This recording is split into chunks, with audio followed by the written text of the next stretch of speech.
This is the School Success Podcast, a podcast for school leaders to learn from other school leaders what's working and what's not, and to get inspiration and encouragement, as well as strategies to grow school enrollment, connect with families, retain teachers, recruit teachers, and everything in between. You guys are heroes, and I cannot thank you enough for pouring into this next generation that's coming behind us. My goal is you will take at least one thing away from every episode that you can take back to your school to make it better than it is right now. Please enjoy the School Success Podcast. Time for school.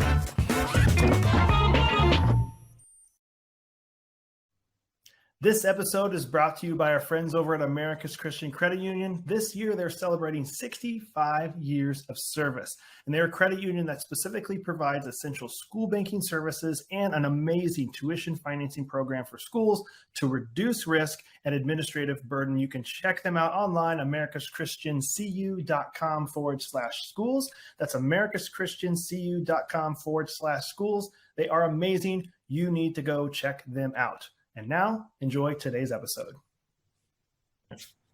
Hey, school success makers. Welcome to another edition of the School Success Podcast. I'm your host, Mitchell Slater. I'm joined by a friend of mine, Jeff Adams, out of the great state of Oregon. He is the head of school at the Veritas School there in Oregon, which he'll dive into in a little bit. But before I pass it off to him, I do want to highlight our sponsor. I know you guys have heard about them in the last few episodes, but America's Christian Credit Union. They are, again, guys, celebrating 65 years of service this year, serving schools and churches and Christians all over the country. But one of the things they do specifically for schools that I absolutely love is their tuition financing programs, where they're reducing the risk and the administrative burden that you in the schools that are listening struggle with when you're like, somebody goes and enrolls in your school and you're like having to kind of chase them throughout the year for the money that they need to pay for tuition, or at the end of the year, maybe you didn't collect everything because they're out. They make sure that doesn't happen. People get a tuition financing loan through them. You get all your money up front, and then they work with America's Christian Credit Union to pay it off just like a regular loan.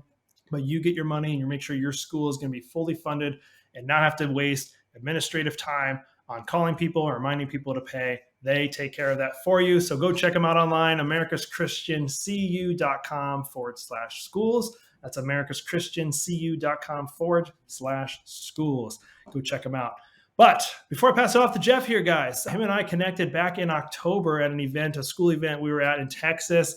And him and I got to be roommates. Like, it was pretty cool. We're at this event and we got to share a room together. So obviously got to know him, and super cool guy, has a great school that he's leading. He's been there for a while. And I've been bugging him and reminding him for a while. I'm like, man, I want to have you on the podcast.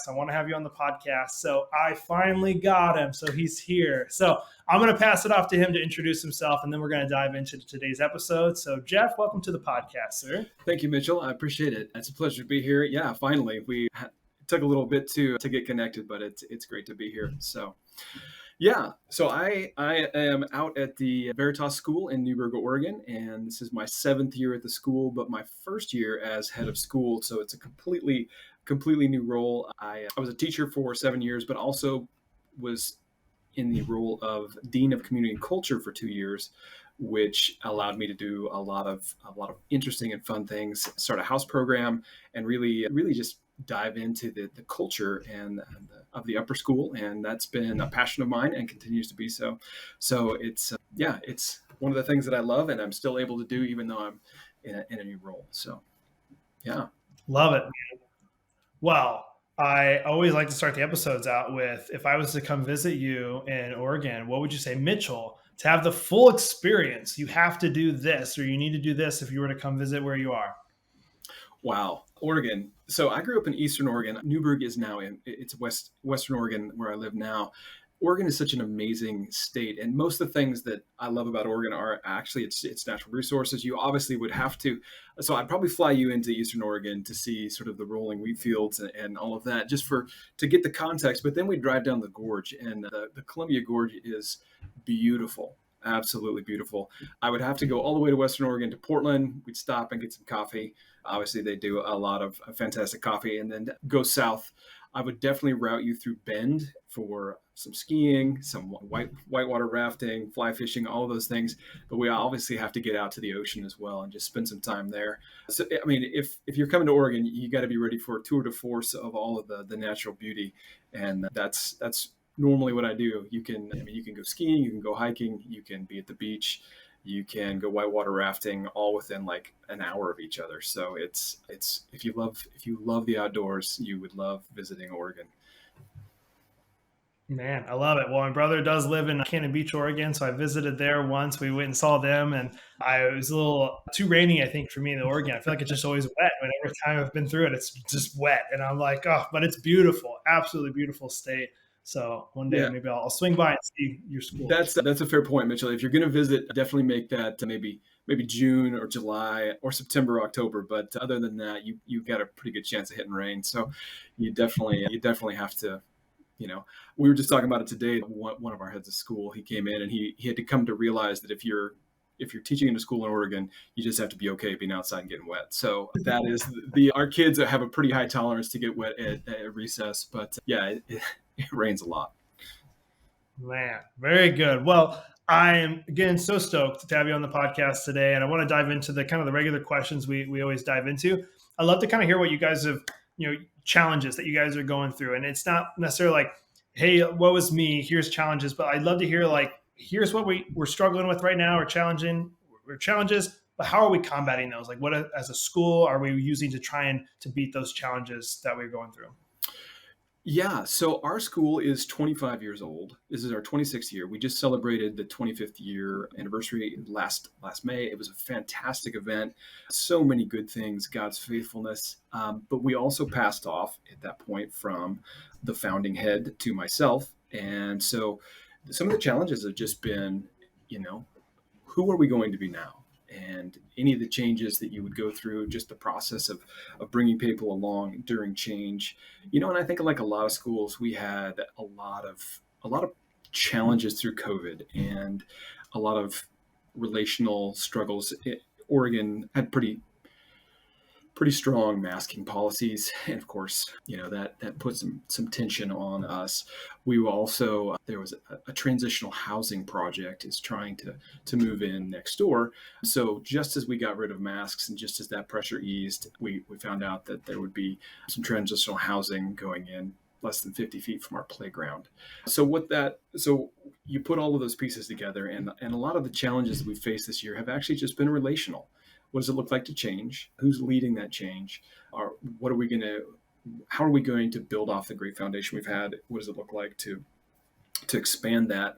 But how do we navigate that while navigating relationships at the same time, especially under everybody knows the pressures, the additional pressures that COVID brought up.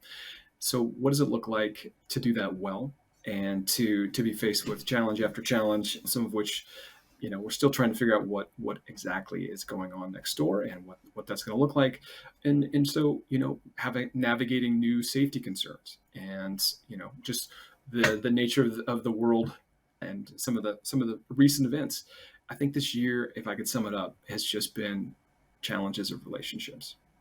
So how we're combating that, honestly, get on your knees. Get on your knees and let the Lord do the work, because that's really where it's at, and even in that you're reaffirming the identity of your dependence on the Lord, of what it looks like to navigate relationships, what it looks like to navigate change, what it looks like to navigate disagreement, what it looks like to navigate trust in a world that is maybe finding itself lacking in trust, and a rise in cynicism, and all the different things that everybody faces. That's really been, I think, the biggest challenges that we've gone through, all the while me trying to learn a new job and parents trying to learn who this new head of school is. And so it's been both very taxing, I think, but it's also been beautiful seeing just how God provided everything we have need of, and and in many cases through some of those exact same relational struggles that we had, brought out fruit and even some connections and healings for folks who were in need of it. Right. every day is I'm amazed at what God has done, who he's brought, how it's been exactly at the right time. And so the navigation process for me has really been one of trust because this is bigger than me by far. And what big shoes to fill, I would assume. If you said, I think I heard you right, the founding head left. So you're the second ever head of school at this school, correct? Correct. And I mean, I you can research it if you want to, but I'm not going to throw his name out. But he is a bit of a legend in the ACCS, and he's still here. He is my academic dean. So to follow in a legend's footsteps has its own pressures, both for me and for him. As he's transitioning out, I'm transitioning in. Your past and your people, while also being tasked with changing and growing. So it's been a humbling year, but again, one full of grace and God's provision from start to finish. Man, man, that's a lot. That's a lot, obviously, because I'm sure I would say, and you tell me if I'm wrong here. You maybe almost a little bit easier for you because you were already in the school and people knew you, or do you think it's actually been harder for you to kind of been there, like the parents, like they knew the teacher and now he's the head of school, or would it have been better if a brand new person came in? Do you think, to like that transition period?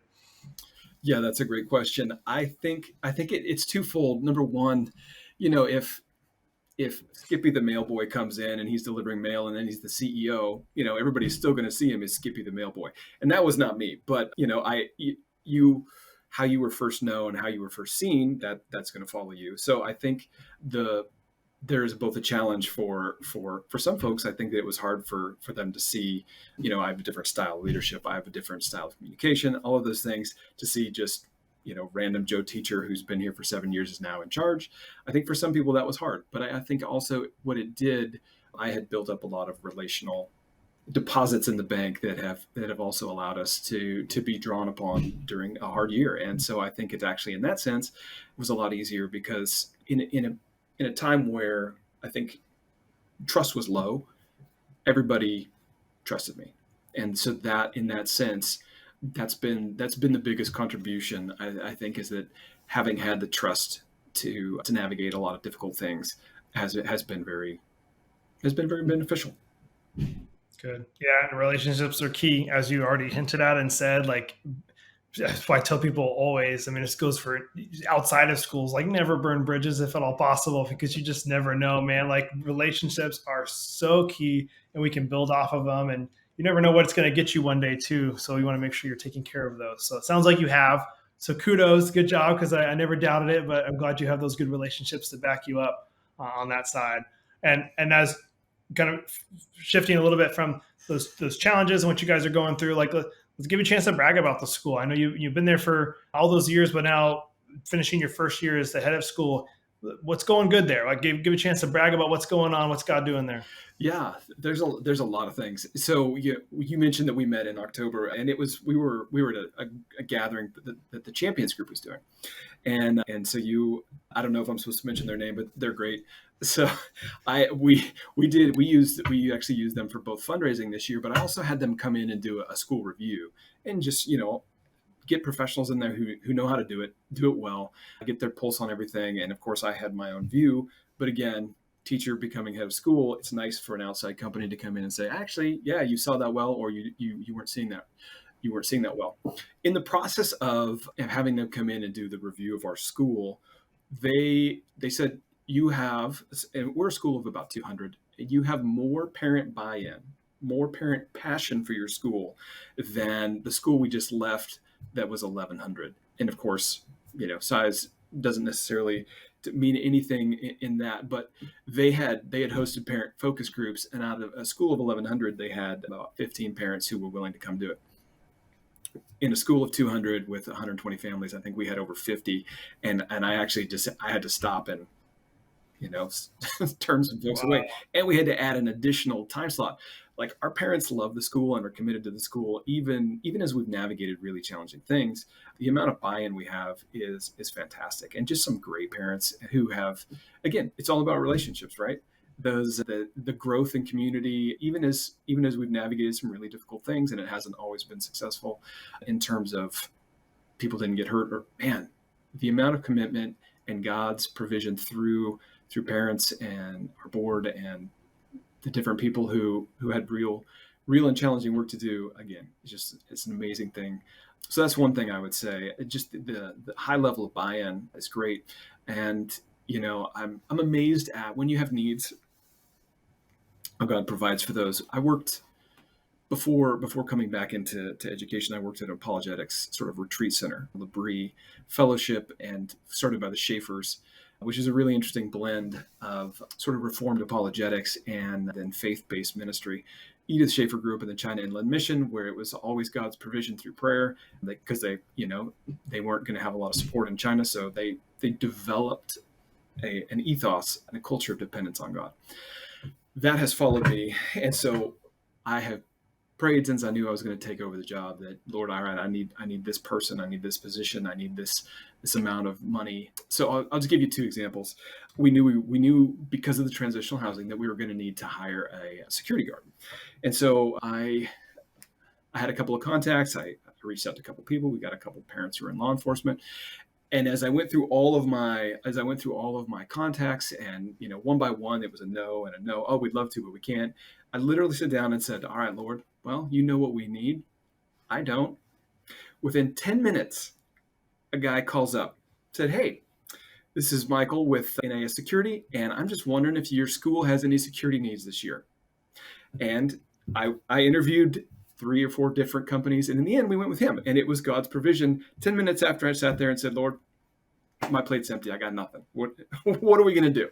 So time after time after time, that kind of provision, we had some volunteer needs, and within the day, some person who was retiring emailed and said, "Hey, I saw your website. You guys look like you're doing amazing work, and you know what? I'm just finishing up my career, and I've got some time on my hands. I'd love to come volunteer if you need help."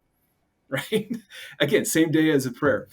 I could go through provision after provision after provision, but I guess bragging on God's provision would probably be one of my top responses. Just how He has, connecting with you guys, connecting with the champion group, connecting with the people who were there, on and on and on. I am amazed at how God has brought what we have need of when we have need of it, and not a moment before, lest I think I'm grown beyond His help.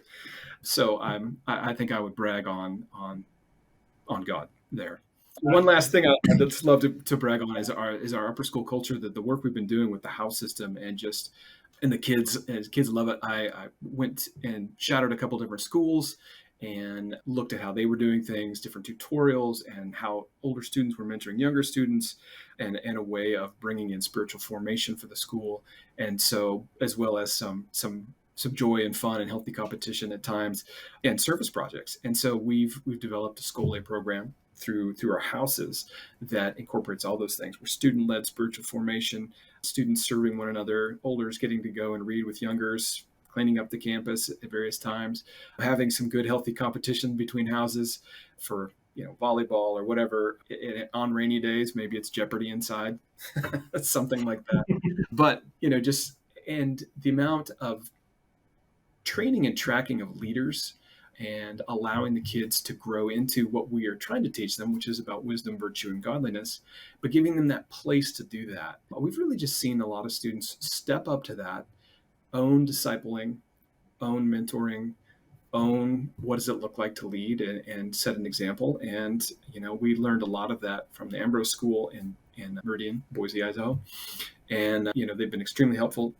But in developing it, we've just seen an amazing shift in our upper school culture, and a joy, and so I guess I would brag on that as well. But Man, oh yeah, so all good ones. I love to highlight that first one too, because you had parent buy-in, and I love hearing that you have parent buy-in, because that's who's paying you guys every month. That's who, obviously the parents of these children, and so to have that buy-in, that I hope gives you guys a really good feel good of we got people in our corner. We got people who are truly invested and care about it. And that's people you can depend on for direction and whereabouts the school is going. That's really cool. And I haven't heard that high of number from a school yet that has told me those numbers. That is super high. And my wife and I, my son goes to a little school, and we're even before he started going to school, is like, I'm going to be like that family that is like in. I want to know what the heck is happening. I want to know what's going on because I care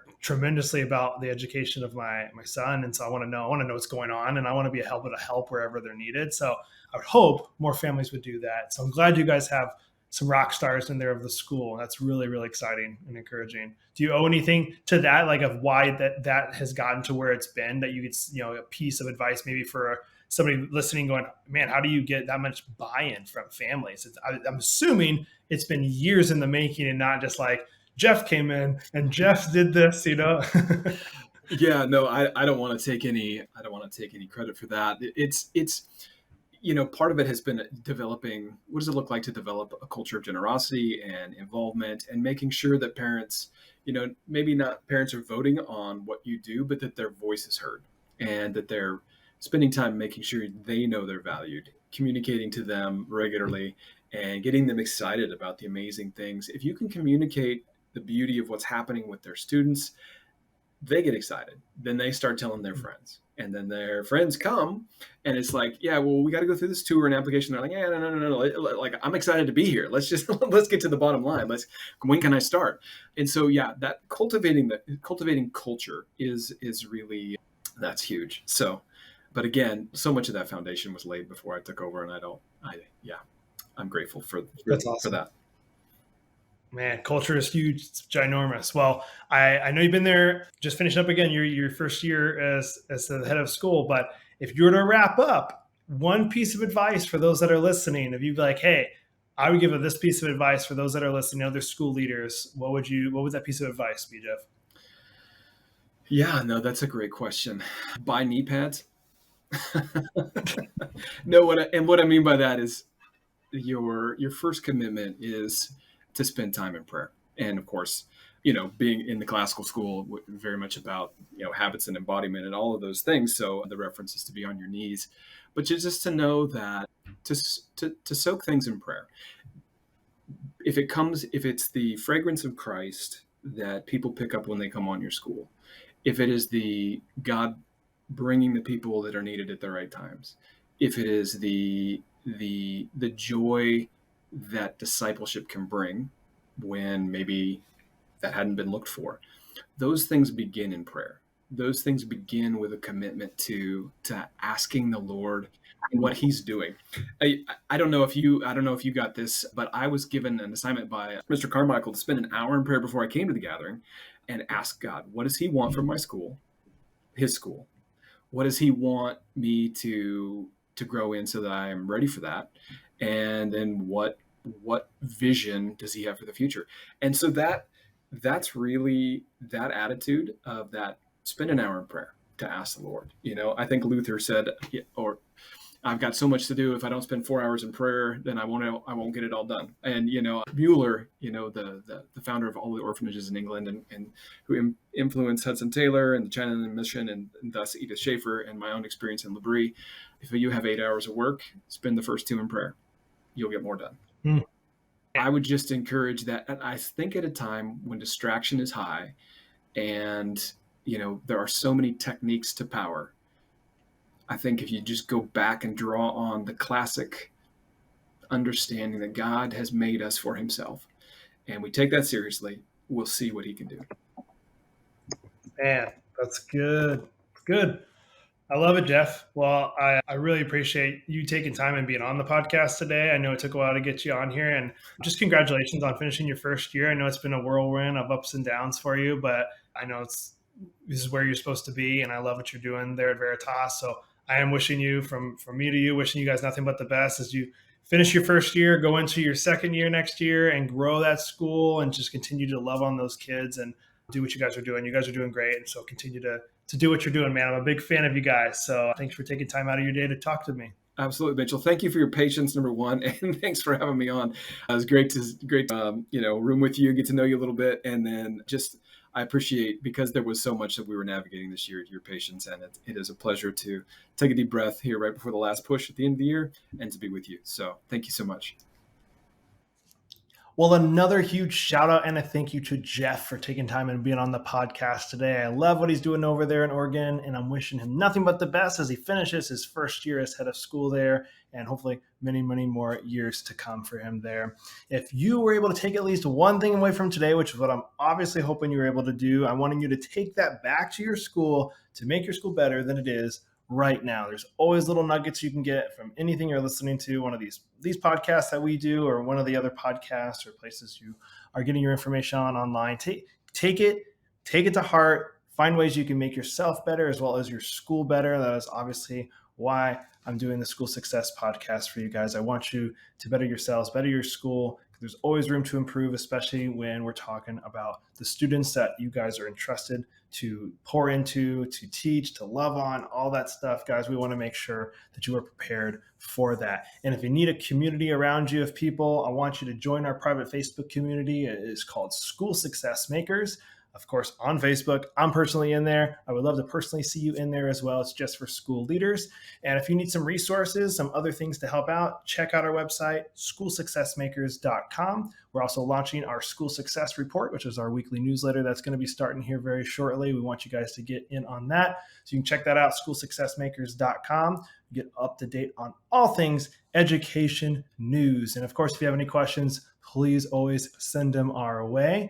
And thank you for listening and being a part of this. And if you are still listening at this moment, we'd love for you guys to rate and review the podcast. Let us know what you think, wherever you're listening to it. If you can give it an awesome 5-star review, we'd love that. It means a lot because we put a lot of time, money, resources into this podcast to make sure that we're able to bring it to you, and obviously show some love to our sponsors too, of course, over at America's Christian Credit Union. We shouted them out earlier, but again, 65 years of service. And if you guys are looking for tuition financing loan options for your school, go check them out. Amazing, amazing organization over there. And you can check them out at americaschristiancu.com/schools. That's americaschristiancu.com/schools to check them out. We will be back here next week with another awesome, amazing episode and guest as usual on the School Success Podcast. We'll see you then.